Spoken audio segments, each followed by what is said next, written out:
Ladies and gentlemen, I want to make a quick video. This is going to be a pretty short video as, well, the title is essentially Honkai Impact, the day one experience, or whatever the fuck I come up with on the spur of the moment. But I want to talk about HSR and its launch day and general first impressions on launch day. We played it yesterday from the moment it launched, pretty much obviously because it launched 1 hour earlier than expected. It launched at 11 AM my time. It was meant to launch at 12, and that's a classic miHoYo thing. But we played it since launch yesterday, all the way for a whole 12 hours after. We played it for 12 hours straight, grinded, and we're pretty far into the game right now. We're sitting at a solid Trailblazer level 22. Obviously, could be a bit higher than that. It's a second daily reset and everything. We got a bunch of characters. We rolled a bit. We did our 50s and everything. We got Mr. Yan Qing.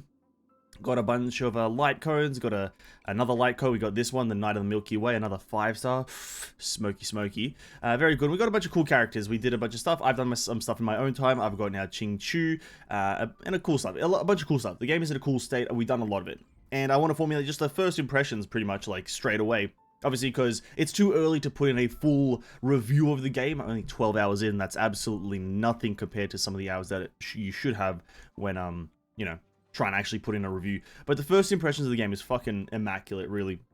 The game is very enjoyable, very easy, quote unquote easy. I want to say, I'll use the term easy very loosely, and the game is very fun and enjoyable. Obviously, if you're into the gameplay, right? Not everyone is into the gameplay, so what is HSR? It's a turn-based strategy game. Where it uses a path and element system. You know, you have 7 paths, you know, main DPS, single target DPS, AoE DPS, healer, all that malarkey. I'm not going to elaborate. Obviously, you gamers out there know what I mean when I say essentially a role, right? But it has that stuff, it has the elements, and it has like a nice toughness break system that is all very fine and dandy. You can experience as a tutorial in the game, which obviously explains it quite well. I will be honest, the game does explain everything quite well.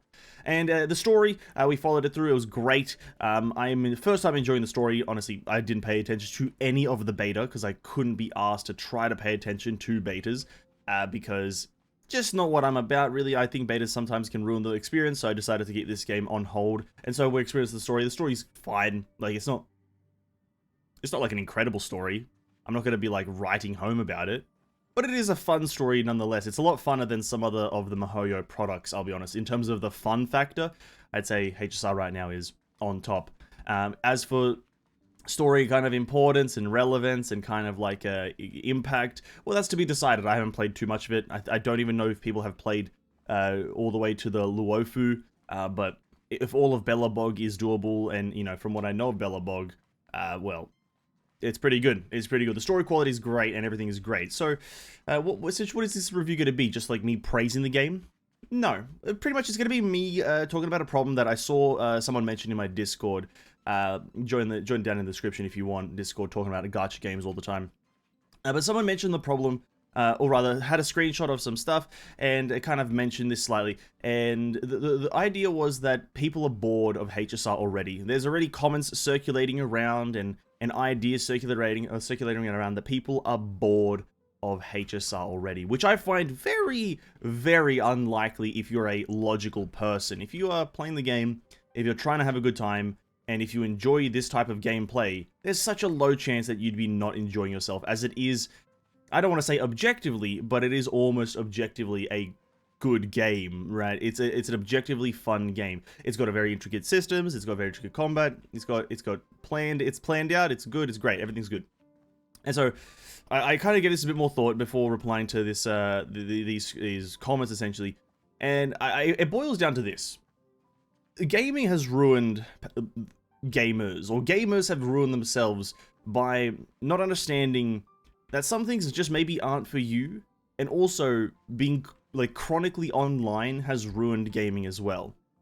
Gamers spend too much time online, which then stimulates the brain far too frequently, to the point where they can only be satisfied by extremely highly frequent content, essentially, right? And that's just very sad to me, because HSR is going to maybe slightly get a bad rap. Who knows if this is going to actually affect its reputation. I don't believe it will. But it's going to get a slightly bad rap just because people's attention spans are not good enough, or are not long enough. And this is just sad to me, because it's a great game. I've said this like 4 times already in this video. But it's a great game. It's a great experience, obviously, if you're into the turn-based combat.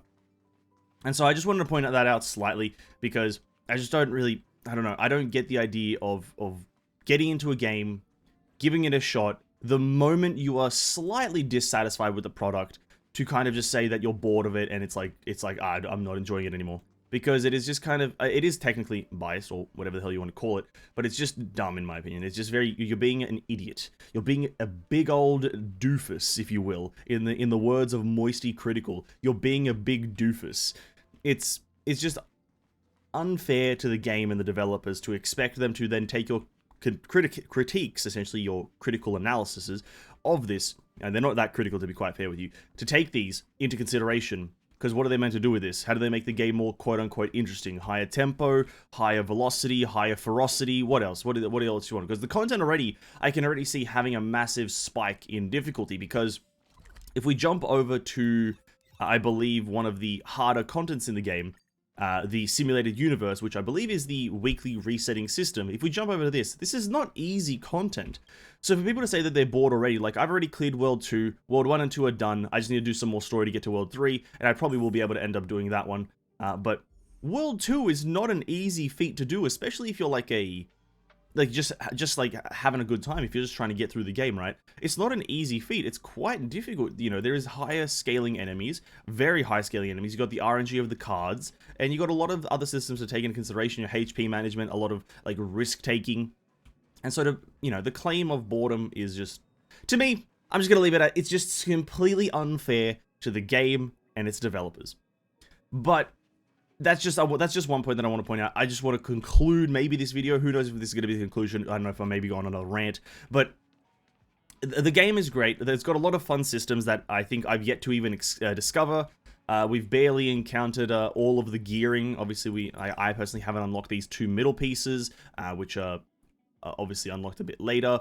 But you know, gearing's fun. Obviously it's the same style of gearing as Genshin, but it's got a lot of other things, traces, light cones, whatever. But the system's also this one here, the simulated universe, and then you have whatever is back on the train. This Forgotten Hall is also very fun. Is a lot of systems to look forward to. And yeah, I just think it's unfair to judge the game based on I'm bored, essentially, right? I didn't want to say that, oh, maybe you don't like it, because it's fair to not like it. If you don't like it, you don't like it. But to be like, I'm bored, this game is bad, is just an unreasonable and kind of like just bad logic, if you will, right? It's just bad logic. So, yeah. First impressions of the game, I give it a solid 9 out of 10, probably. Here's the why it's not a 10 out of 10. There was a lot of audio issues. The game, maybe not audio issues, if you will, but it has just, sometimes audio is just like poorly, like leveled out. Like, sometimes the character that's meant to be the foreground, the main character speaking right now, or Danheng, whoever it is, they'll just get kind of, like, drowned out by the background noise, which is, like, a riot or something happening. Sometimes you'll encounter that, and it's a bit weird. And then sometimes they'll be extremely loud, like they're speaking into your soul. So that's probably the only problem that I've encountered. Other than that, I haven't had any technical issues with the game or anything like that, and I haven't heard anyone have technical issues, apart from maybe one person in the Discord having a bit of a login issue depending on the server. But that's about it. I think the game's launch was pretty successful. And to end this video off, I'll talk about what I think will happen in the future of Honkai Star Rail. I won't beat around the bush. The game will not be as successful as Genshin Impact. It's just kind of a fact. Turn-based games are intrinsically not as successful as action combats, so it's just what it is. It's an arguable point. You can argue all you want. I just don't believe that turn-based games are more popular than action combat, or will be. But Honkai Star Rail will probably drop down in player base a fair bit after people realize how big the grind is, as per usual, and also what kind of gameplay actually is required.